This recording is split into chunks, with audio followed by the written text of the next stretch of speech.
Breaking news out of Westminster, a moment Britain hasn't witnessed in nearly 4 centuries. Yesterday afternoon, King Charles III did something no British monarch has dared to do in 381 years. He entered Parliament unannounced, strode past stunned MPs and locked eyes with Prime Minister Keir Starmer. Then, in a voice cold enough to freeze the chamber, he uttered 6 words that stopped politics in its tracks. Parliament exists because the Crown allows it. The reaction was instant. The entire House of Commons fell silent. No jeers, no murmurs, not even a cough. For a moment, it felt as if time itself had stalled. It all began 2 days earlier when Starmer stood at that very dispatch box and declared, "The monarchy must modernise or become irrelevant." His words ricocheted through the establishment like a thunderclap. Within hours, Buckingham Palace released a terse 34-word statement. His Majesty will address Parliament directly, with no script cleared by Downing Street. That single sentence shattered every convention of the modern monarchy. At precisely 2:15 p.m, the King entered the chamber. No smile, no small talk, just the steady rhythm of his footsteps echoing across the polished floor. Eyewitnesses say Starmer's face turned ashen, his knuckles whitening as he gripped the bench. "Prime Minister," Charles began, his voice low but unmistakably firm. "You have questioned whether the Crown still serves a purpose in modern Britain." A pause followed, long, deliberate, heavy with history. "Allow me to remind this House of something fundamental." From a worn leather folder, the King produced royal records dating back to 1688, the very year Britain's constitutional monarchy was born. "These documents," he said, "record every time Parliament forgot its bounds and every time balance had to be restored." Then, with one resonant thud, he laid the folder on the desk. The sound echoed like a gavel striking judgment. "I do not come to threaten," he continued. "I come to remind you that history is unkind to those who dismantle what they do not understand." A wave of unease swept across the chamber. Conservative MPs nodded in solemn approval. Labour backbenchers stared down at their shoes. Even long-time Republican Jeremy Corbyn sat frozen,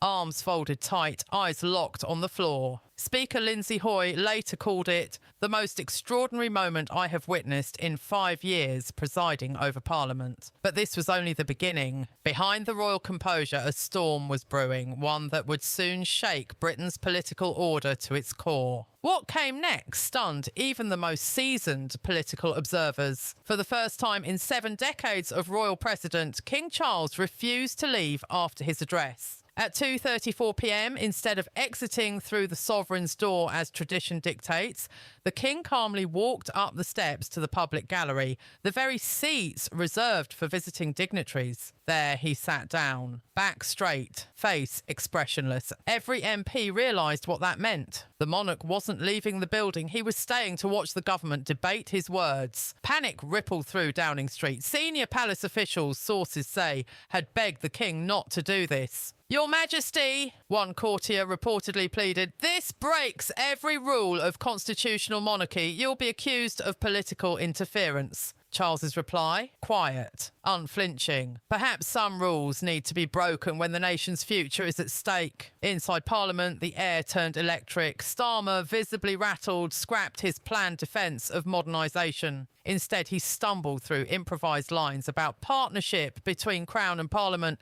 His words landed flat. No applause, no energy. The King sat motionless, eyes fixed on the Prime Minister. The image, a monarch silently watching from above as his government fumbled below, was devastating. It was less a scene from a democracy and more like a trial, with Charles as judge, Starmer as defendant, and the world as witness. The financial markets noticed. Within 90 minutes, the pound plummeted 2.3% against the dollar, wiping $4.7 billion from the FTSE 100. Traders called it the trust moment reborn. One senior Barclays analyst put it bluntly, "This isn't about policy anymore. It's about whether Britain even has a functioning government." And just as quickly, the political fractures began. By 4 p.m, 3 Labour MPs publicly broke ranks. Lisa Nandy, once a loyal ally, tweeted 7 words that would echo across the country. "The Prime Minister has gone too far." Her post racked up 340,000 likes in 2 hours. Jess Phillips followed 30 minutes later. I entered politics to serve Britain, not to wage war against our institutions. By midnight, her statement had nearly 700,000 reactions. Then came the international response. Canadian Prime Minister Mark Carney praised constitutional monarchy as the cornerstone of Commonwealth stability. Australia's opposition called Starmer's approach reckless and dangerous. And across the Atlantic, Donald Trump, never one to stay silent, posted, King Charles showing real leadership. Starmer looks weak. Britain deserves better. Social media exploded. A town to defend the king trended globally for 16 straight hours, peaking at 4.8 million posts. Meanwhile, Shaq and Starmer outreach, 2.8 million mentions by nightfall. By sunset, protests had erupted in Manchester, Birmingham and Leeds. In Liverpool, a Labour stronghold for generations, and more than 5,000 people gathered outside City Hall chanting in unison, God save the King, Starmer out. The monarchy had just drawn a line in the sand and the public was rallying behind it. By Thursday morning, Downing Street was unrecognisable, not literally but politically. The air inside the Prime Minister's office was thick with panic. Cabinet members were whispering in corners, aides were furiously texting each other in WhatsApp groups, and senior officials openly questioned whether Starmer could survive the week. Deputy Prime Minister Angela Rayner reportedly stormed out of an emergency meeting in sheer frustration, slamming the door so hard the paintings rattled. "You've destroyed us!" she shouted. "You're dragging the country into chaos." Sources say Starmer's face turned pale as the weight of the crisis sank in. Meanwhile, the Cabinet Office was leaking internally. Documents obtained by the Sunday Times revealed that Starmer's team had been warned weeks ago about the King's concerns. A letter dated October 3rd allegedly outlined 3 specific threats: removing royal approval from parliamentary bills, reducing the monarch's role in appointing bishops, making the monarchy fully ceremonial. The warnings were clear. Continued attacks on the Crown would trigger a constitutional intervention, and yet Starmer pressed forward, knowingly provoking a historic confrontation. Analysts say this was either catastrophic misjudgment or a desperate gamble to distract from Labour's failing economic policies. Economics were already shaky.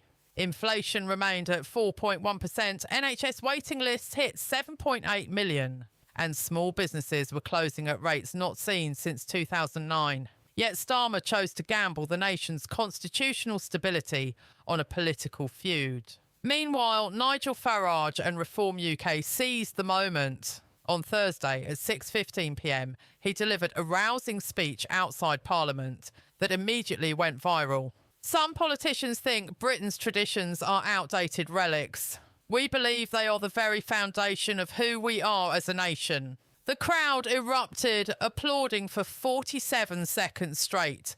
The movement was tangible.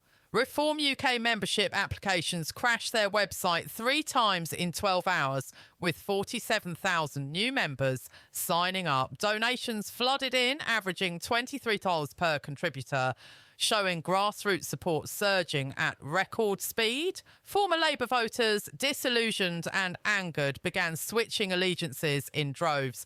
Polls confirmed the disaster for Labour. A Savant Comrade survey revealed Labour at just 24%, their lowest point since 2019.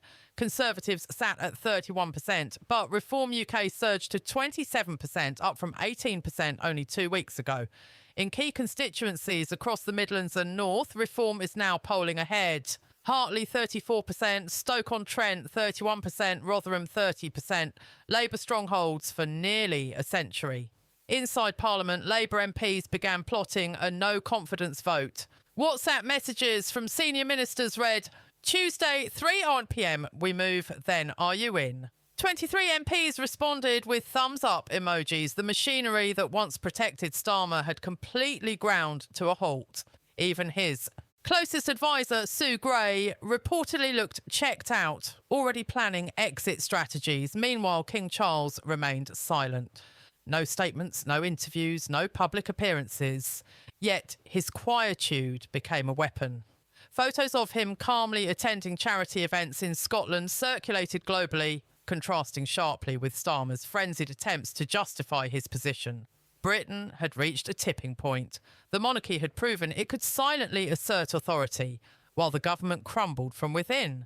And the world was watching. International markets reacted with volatility. Investors questioned whether Britain even had a functioning government.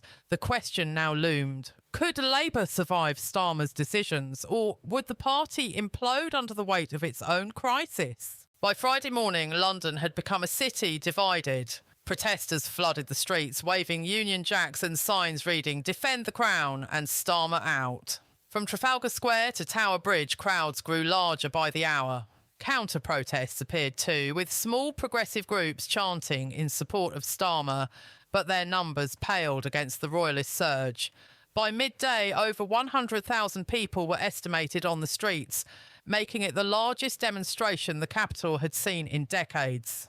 Inside City Hall, Starmer's team was unravelling. Senior aides described him as isolated, exhausted, and obsessively checking Twitter, unable to detach from the mounting criticism. Saturday morning dawned with London in a state of unprecedented political tension. Streets still roared with royalist chants, while emergency police barricades struggled to contain the swelling crowds. Over 120,000 people were now estimated across central London, their signs waving, voices demanding accountability. Starmer out, defend the Crown.